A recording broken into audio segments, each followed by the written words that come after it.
Hello dear students, this video lecture is meant for the first year BDS students. We are going to discuss about the immunity. So it is not as detailed as in MBBS. We are going to conclude the immunity in 2 lectures. This is the first lecture of this video lecture series. So let's get started. Starting with the first, what is the meaning of immunity?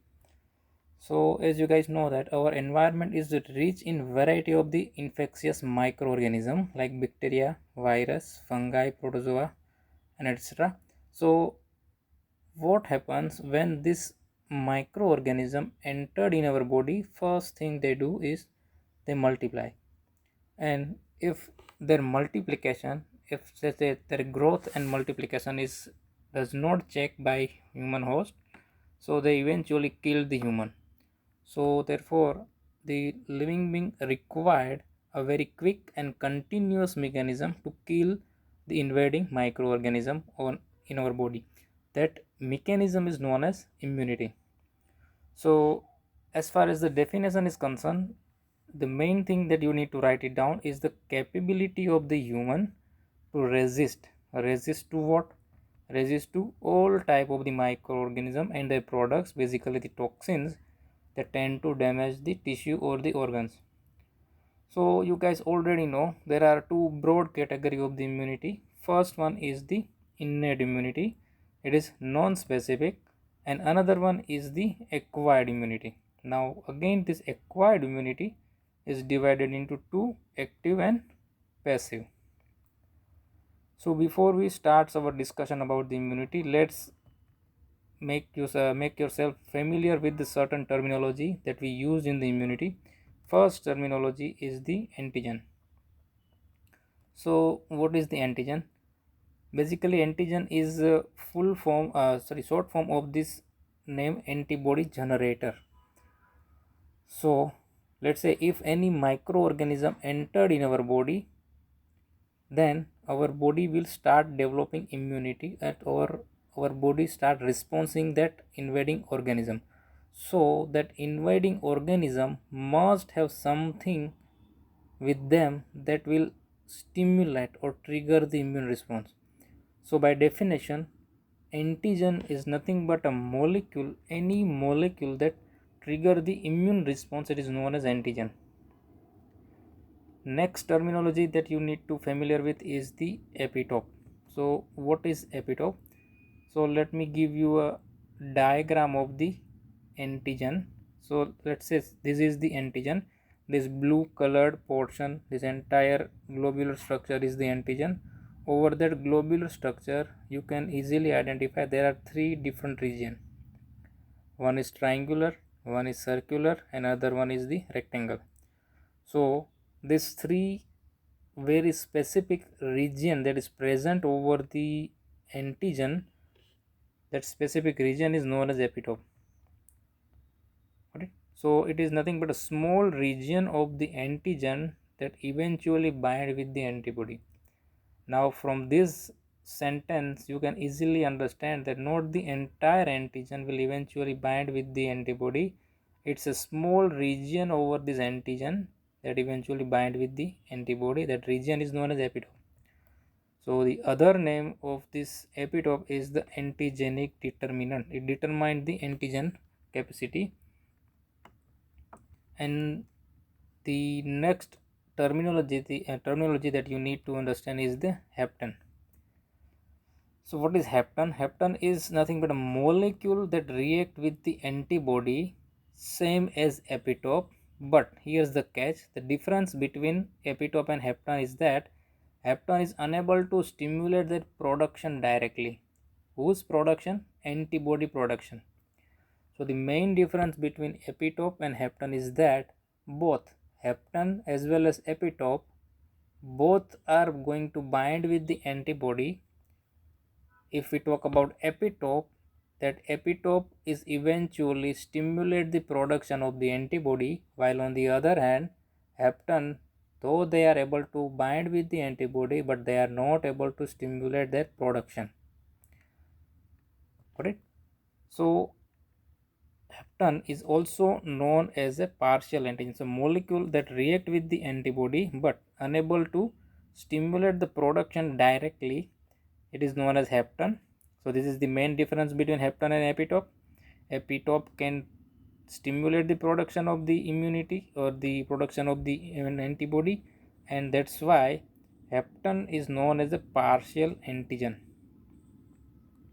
It has a small one property of the antigen and absent of the other property of the antigen. So let's discuss about the properties of the antigen. So as far as the antigenic property is concerned, there are two main important properties are there. First property is the immunogenicity and the other property is the reactivity. So what is immunogenicity? Immunogenicity is the ability to provoke the immune response, the thing that epitope do. And the reactivity is that ability to react specifically with the antibody or the cell. This reactivity is the property of heptan.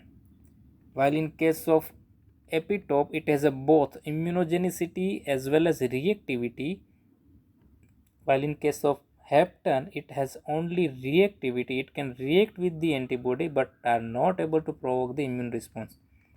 Clear? This is all about the antigen. The next terminology that you need to become familiar with yourself is the antibody. So this is the diagram of the antibody. You can know the diagram of the antibody and what is the meaning of the antibody. Antibody is nothing but a immunoglobulin, right? It has a two type of chain.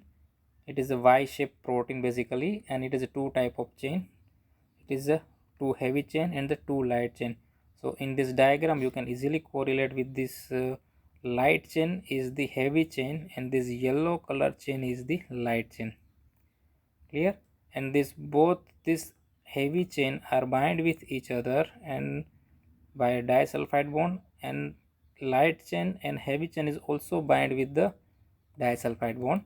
So it disulfide bond is the bond that ultimately leads to binding of this two heavy chain. So let's discuss in detail about the heavy chain and the light chain.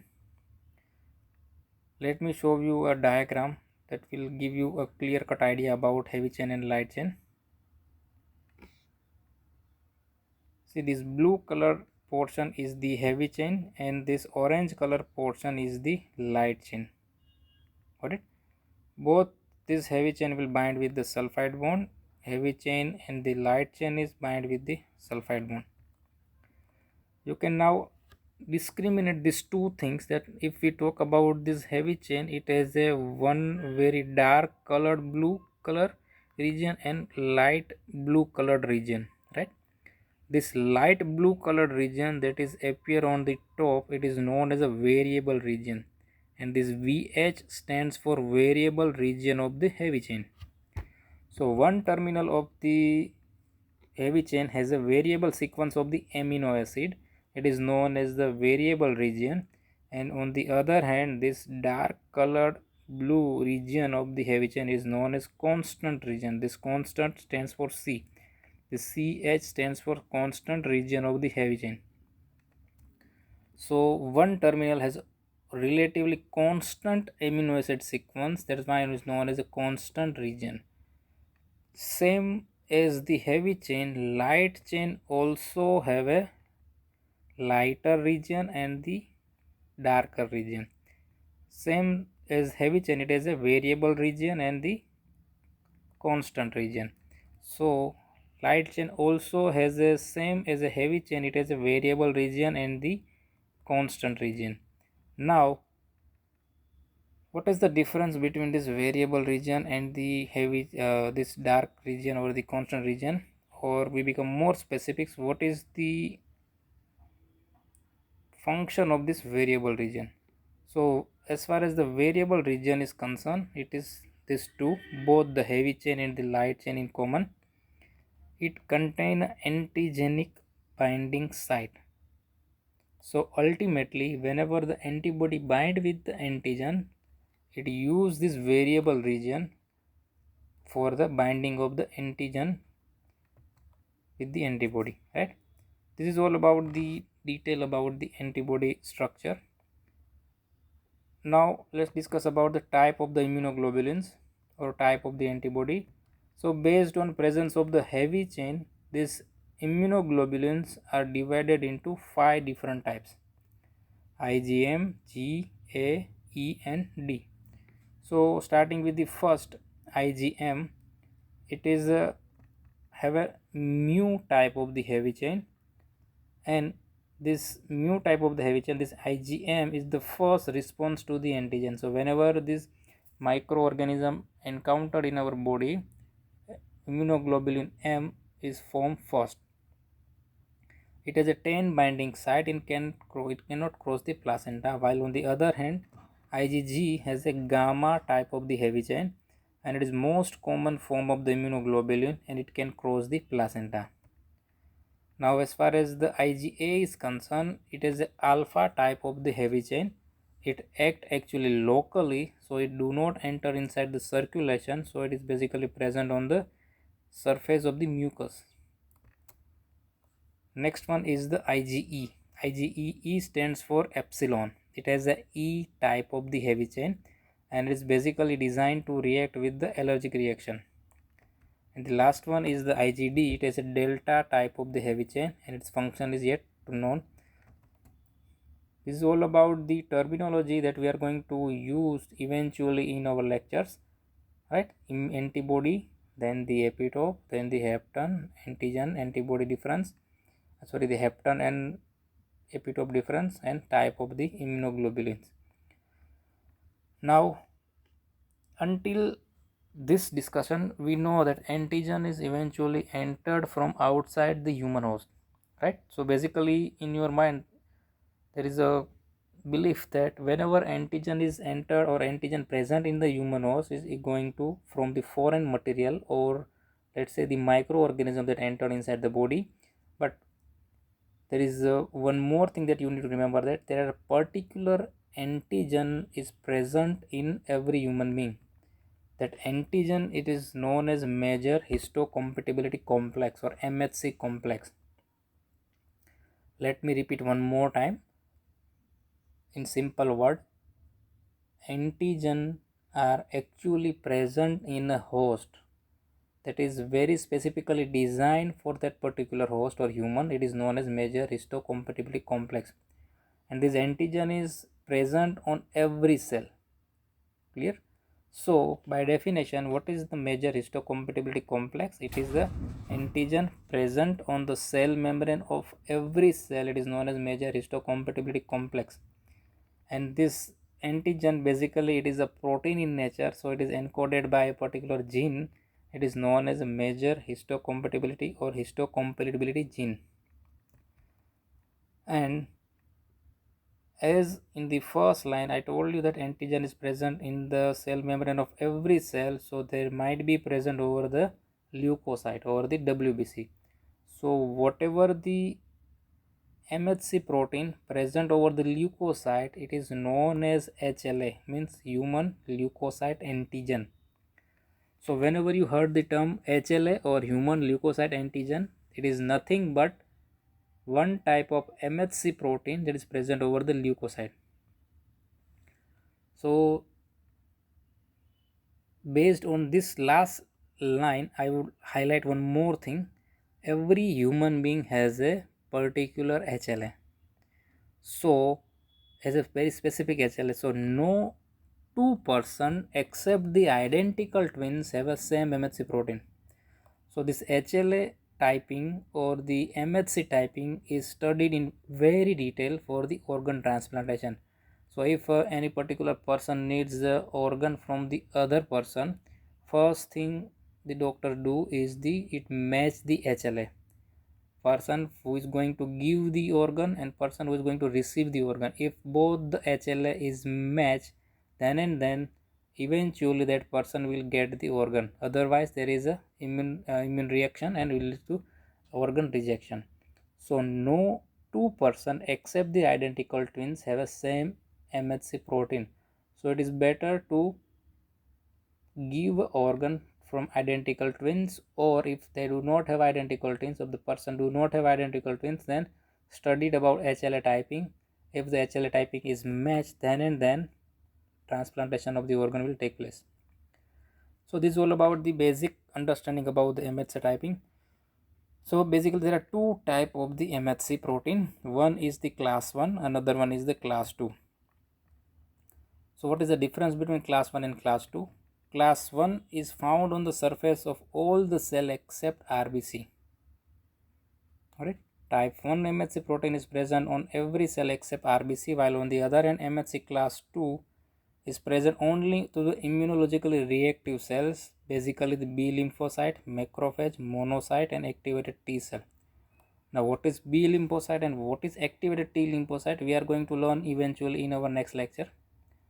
So right now just remember that there are two type of the MHC protein. This MHC protein is basically present over the cell membrane, and the cell membrane of every cell except RBC have a MHC class 1, and cell membrane of immunologically reactive cell has a MHC class 2. Now let me give you one more clear concept about this class protein. See, MHC class 1 is present on every cell except RBC. So every cell is also contain all the immunologically reactive cell, right? So B lymphocyte, macrophage, monocyte, activated T lymphocyte has a MHC class 1 molecule as well as MHC class MHC class 2 molecule as well as MHC class 1 molecule. So this is the picture. I would like to show you that class 1 molecule and class 2 molecule. So this is the actual immunologically reactive cell. It has a cell membrane protein attached to it. This this green colored protein is MHC class 1 molecule. This one is the MHC class 2 molecule. Both these are the macrophage. Now we are going to learn about this figure, so don't confuse with what is the cytotoxic T cell, what is helper T cell. We are going to learn in our next lecture. So right now just remember that macrophage has both the type of the MHC molecule, class 1 and class 2.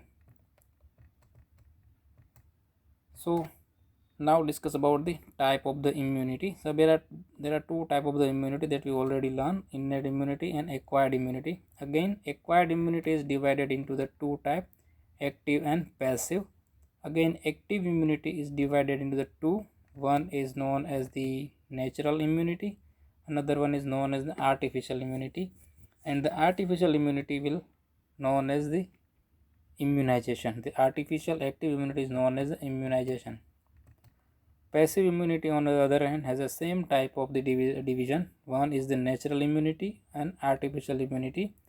Now natural passive immunity is basically the placental transfer of the immunoglobulin G, and the artificial immunity is the anti-Rh antibody or NTD antibody. So in exam there is one question asked, that is the difference between innate immunity and acquired immunity. So you have to write it down like that. Innate immunity is the resistance that individual have by birth, while acquired immunity is the resistance that person acquired during the life. This is the first difference. Second difference is about the memory. Innate immunity does not have any kind of memory, so repeated exposure bring the same response like the primary response, while on the other hand acquired immunity, it has a memory, so secondary response is much faster than the first response. Now the cell responsible for both the immunity, one is the cell in innate immunity is a neutrophil, macrophage and NK cell, while on the other hand acquired immunity, it has a lymphocyte, basically B lymphocyte and T lymphocyte. Now innate immunity is the very non-specific, while on the other hand acquired immunity is very specific, either it is active, either it is passive. So let's discuss some in brief about the acquired immunity. It is the resistance developed by individual after contact with the antigen. So that contact is in the form of the infection. The contact is either the exposure of the microbial products like toxins, and the contact is basically via immunization with the vaccine. So in vaccine what we are actually do, we are actually giving the dead microorganism or let's say weak microorganism to the individual, and individual immune reaction will take place and start the acquired immunity. So basically vaccine is a false bomb. So the host is going to alert about the same type of the antigen next time. So acquired immunity is basically developed after the latent period. So it's slow in onset in the first response, but once the first response is get, it becomes long lasting and prolonged. So this is a diagram showing the primary response and the secondary response. Primary response is very late in onset. It has a latent period. This is the initial exposure of the antigen. See, this peak is known as the production of the concentration of the antibody. It very slow to rise, and once the same antibody will encounter second time, the secondary response will be much prolonged, much higher, and much abrupt. It does not have a latent period like the first primary response. Now let's talk about detail about the type of the acquired immunity: natural active immunity and the artificial active immunity. Now natural active immunity is result from the infection, while artificial active immunity is basically induced by introducing the antigen in the body in the form of the vaccine. So immunization is basically the artificial active immunity. We are going to active artificially immunity. So it is a two type. One is the bacterial vaccine, another one is the viral vaccine. Now as far as the example is concerned, bacterial vaccine is basically the live BCG vaccine for tuberculosis. Now BCG stands for, it is a short form of the Bacillus calmette-guerin. Killed vaccine, it is known as TAB vaccine for the typhoid. This TAB stands for typhoid and paratyphoid A and B. And the bacterial product vaccine is a tetanus toxoid. Now as far as the viral vaccine is concerned, it is a two type: live vaccine and killed vaccine. Live vaccine is the Sabin vaccine of the poliomyelitis. Another one is the Salk vaccine of the poliomyelitis. So right now we are using the OPV. It is OPV stands for oral polio vaccine. It is the live attenuated poliomyelitis vaccine. Now the passive immunity. What is the passive immunity? Is basically we give the immunity passively to the host. So resistance induced by giving preformed antibody. It is a two type. One is the natural, another one is the artificial. Now when we talk about the natural, is basically transfer of the ready-made antibody from mother to the child. So first thing, that is first time it happens during the birth, during the pregnancy. In fetus, immunoglobulin G is transferred from mother to the fetus to the placenta.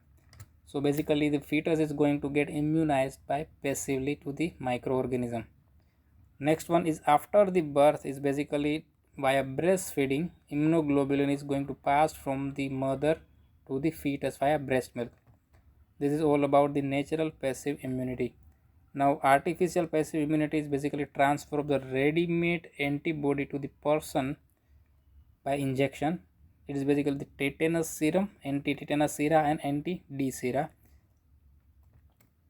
Now let's discuss in detail about the innate or natural immunity. It is the immune capacity of the body to resist the pathogen and the toxin products. And it is basically due to the genetic makeup, and it is the first line of the host. All these things we are already covered, so we are going to fast forward this slide. And it is non-specific to the any infectious agent and do not improve the response on the repeated exposure due to lack of memory.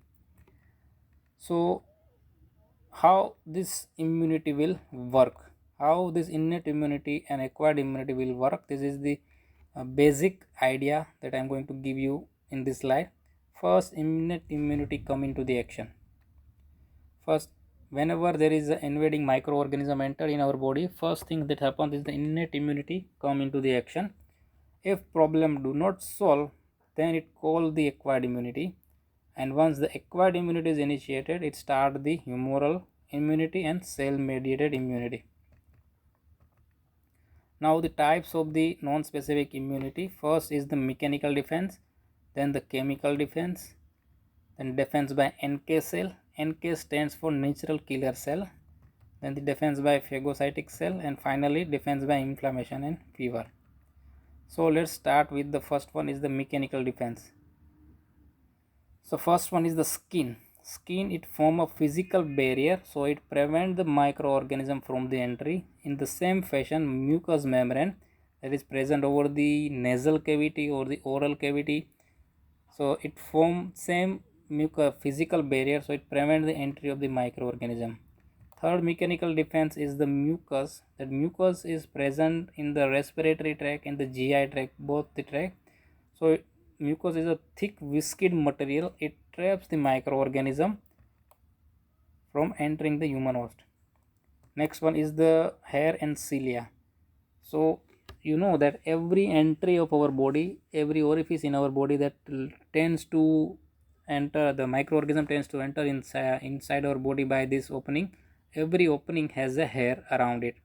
So what they do, they make a mechanical barrier and they filter the microorganism and prevent the entry. Respiratory membrane has a cilia. That cilia again will leads to filter the microorganism and prevent the entry. Next one is the tear and saliva.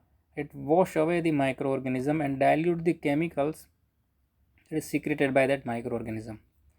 And the last one is the urine and defecation. So it washed away the microorganism that is present in the urinary tract or the let's say the rectum or the anal canal region. Next defense is the chemical defense. The acidic pH of the skin is very helpful to us. It inhibits the growth of the microorganism. Then the sebum. What is the sebum? Sebum, it is basically secreted by a gland that is present over the skin. So it contains a bactericidal substance. It is known as unsaturated fatty acid. That unsaturated fatty acid will eventually kill the microorganism. Next one is the antimicrobial substance in the body secretion. That antimicrobial substance like lysozyme that is secreted in saliva, tear and sweat, it kills the microorganism. Last one is the acidic pH of the stomach and the vagina. Both this acidic pH will kill the microorganism eventually. So this is all about the chemical defense. Next one is the defense by natural killer cell. So what is the natural killer cell? First I would like to give you a brief idea. It is one type of lymphocyte. There is a third category of the lymphocyte. So there might be first and second category. So this is the T lymphocyte and the B lymphocyte. This one is the third category of the lymphocyte. So lymphocyte are basically a granular cell, but here's the catch: this natural killer cell type of the lymphocyte has a granule inside. Got it? So natural killer cell are the large granular lymphocyte, and in 100% it is about 50% of the total lymphocyte are about NK killer, natural killer type of the cell. So it kill the wide variety of the microorganism and the tumor cell. Now how it kill the microorganism? It has a let's say it has a three mechanism by which it eventually kill the microorganism. First one is known as the osmotic lysis.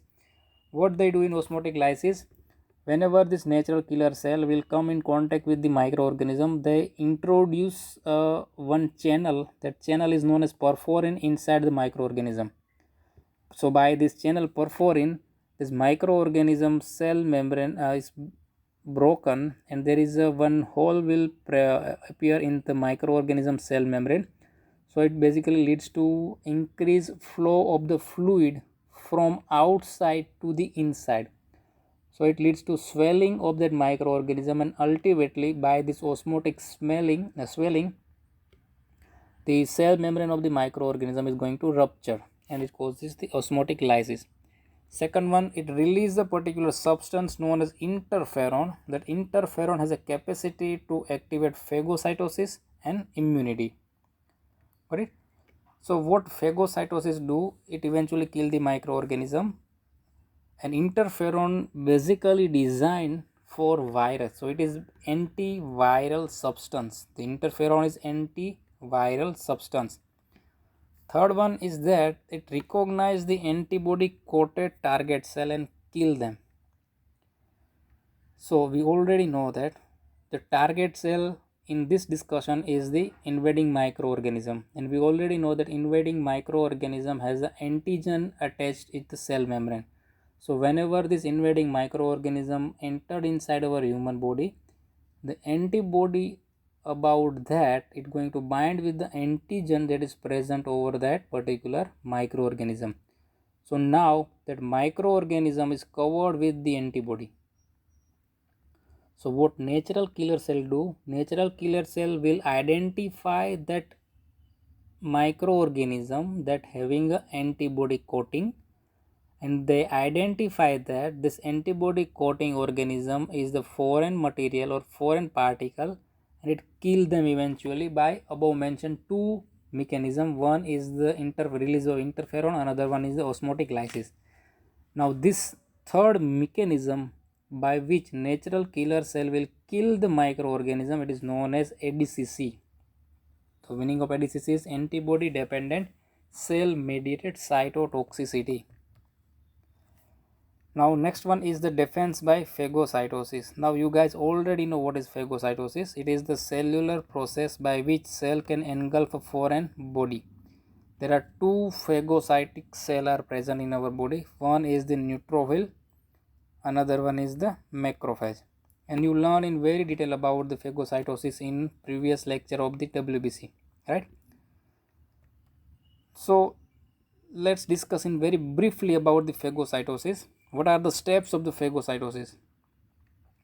So the first thing will happen is the margination. First thing is margination. You see, neutrophil, where whatever the neutrophil is present in the circulation, not all the neutrophil will remain in the circulation. Out of 100 neutrophil, 50 are present in circulation and 50 are attached to the endothelial lining. So 50% of the neutrophil are in the circulation and 50% of the neutrophil are attached to the surface of the endothelium of the blood vessel. That neutrophil that is attached to the cell membrane, this red color is the blood, this one is the endothelial lining of the blood vessel. 50% of the neutrophil will remain wander inside this blood circulation. 50% of them are going to attach to the endothelial margin. It is known as margination. So first thing is the margination. Second thing is the rolling. The neutrophil is going to roll down over the endothelial surface. Suppose this is the site of the injury. The neutrophil is going to marginate themselves first. Second thing is they roll down towards the site of the injury.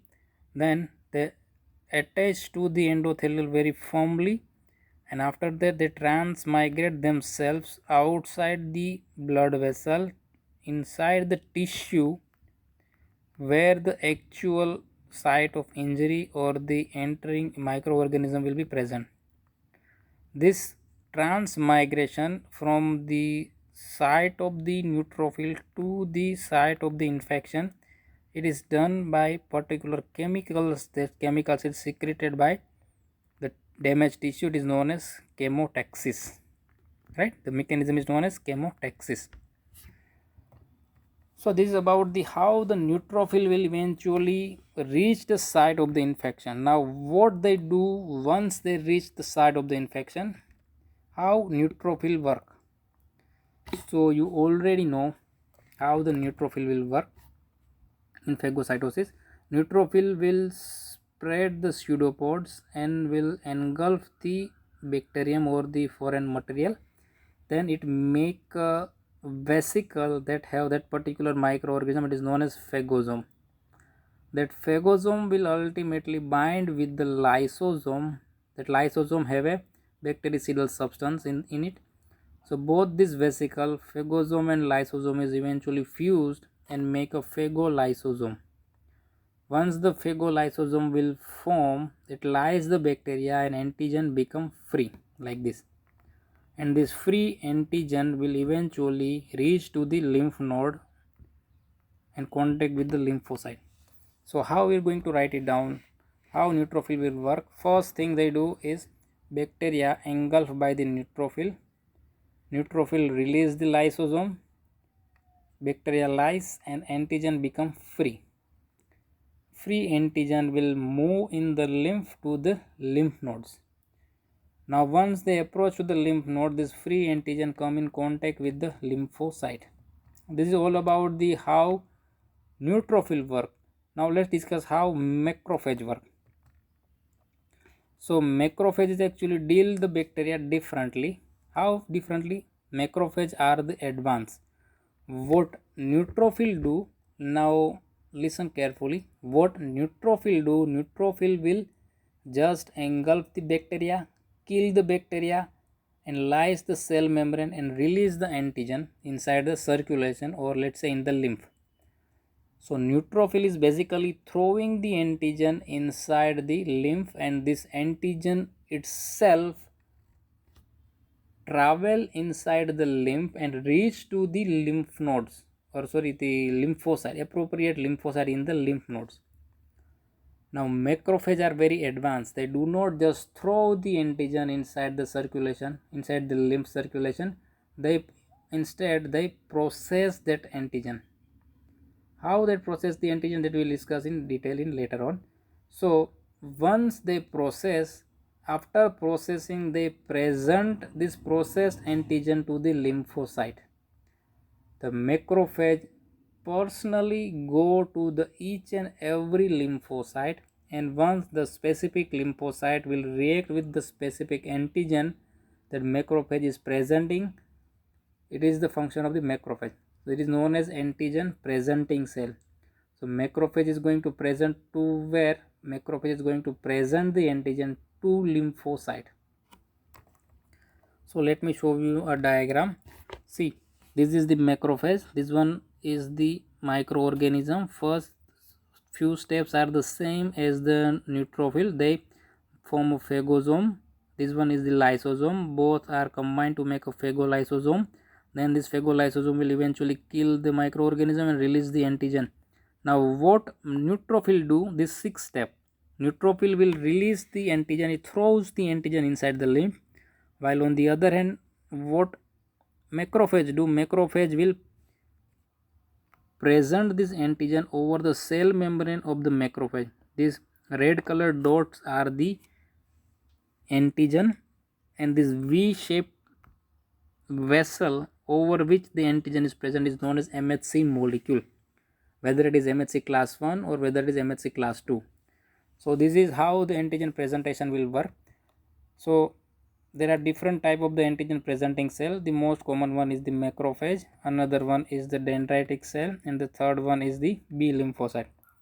So there are two type of the macrophage. One type of the macrophage is wandering inside the tissue. It does not remain attached to that particular tissue. It is known as wandering macrophage. They are going to wander over the tissue, not the circulation but tissue fluid. Next one is the fixed macrophage. That is going to fix the tissue. They do not mobile inside the tissue fluid. So macrophage is basically present everywhere inside the inside our body. So where this macrophage actually present, on that site the name of the macrophage is different. So macrophage are basically the mononuclear cell. Therefore the system of this phagocyte is known as mononuclear phagocytic system. So mononuclear phagocytic system, or MPS. Now see this slide carefully. Whenever the macrophage is present in a different location, they have different name, but all the name are nothing but macrophage itself. So if the macrophage present inside the brain, it is known as microglia. So when you learn in CNS, you heard the term microglia. It is not a different cell, it is just macrophage. Once macrophage is present in the liver, it is known as Kupffer's cell. So when you learn GIT and you heard or read the term Kupffer cell, this Kupffer cell is nothing but a macrophage. In lung, macrophage is known as alveolar macrophage. On the other name is that pulmonary alveolar macrophage, or PAM. In bone, it is known as osteoclast. So when you learn about calcium homeostasis, you are going to come across with this terminology osteoclast, that is present in bone. That osteoclast again is nothing but macrophage. In kidney, macrophage is known as mesangial cell. In connective tissue, it is known as histocyte. One inside the skin, the macrophage is known as Langerhans cell. Inside the spleen, it is known as tissue macrophage. Here, all the cell are nothing but macrophage, but with the fancy name as they have different location. Next defense mechanism of innate immunity is the fever. So fever is nothing but increase in the body temperature. It is a protective phenomenon of the body against the infection. Whenever there is an increased body temperature as occurred in the various infection, it prevents the growth of the microorganism and it facilitates the action of interferon and other body different body enzyme. Next one is it further inhibit the growth of the microorganism. So fever, so unless your fever is very high and deleterious to your body, fever is very helpful to bring down the division of the microorganism to the lower level. So unless and until fever is very high, do not use antipyretic. Antipyretic by means antipyretic PCM, paracetamol. So do not take paracetamol until and unless you have a very high grade fever. And the last mechanism of innate immunity is the inflammation. So what is inflammation? Whenever tissue injury occur by any means, by bacterial infection, by trauma, by chemicals, by heat, whenever there is a tissue injury occurs, see this, there are two legs, this leg is normal one, this one is the inflamed leg. So whenever there is a tissue injury, the damaged tissue will release a multiple substance. Whenever this multiple substance will release by this damaged tissue, that multiple substances are eventually causes the dramatic secondary changes in surrounding uninjured tissue. Let me repeat one more time.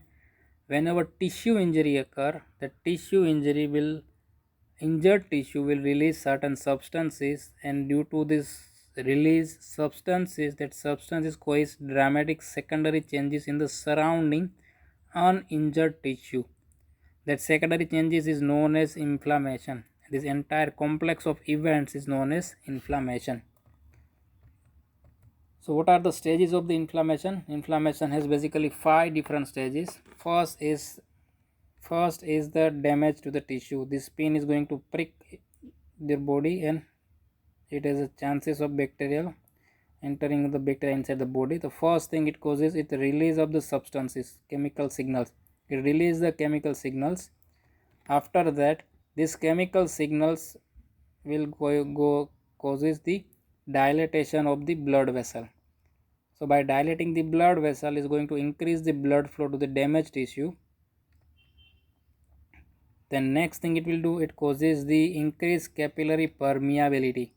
So it leads to leakage of the plasma outside the capillary and causes non-pitting edema. It causes the edema or swelling over the surrounding tissue. Next thing is it causes the migration of the phagocyte. These phagocytic cells are basically neutrophils reach to the site of the infection, and this phagocytose will going to consume the microorganism that will eventually that actually enter inside the body. It is known as phagocytosis. And the last stage is the growth of the fibrous tissue after some days, and it helps the healing of the inflammation. So this is all about our today's lecture. In next lecture we are going to learn about the active immunity.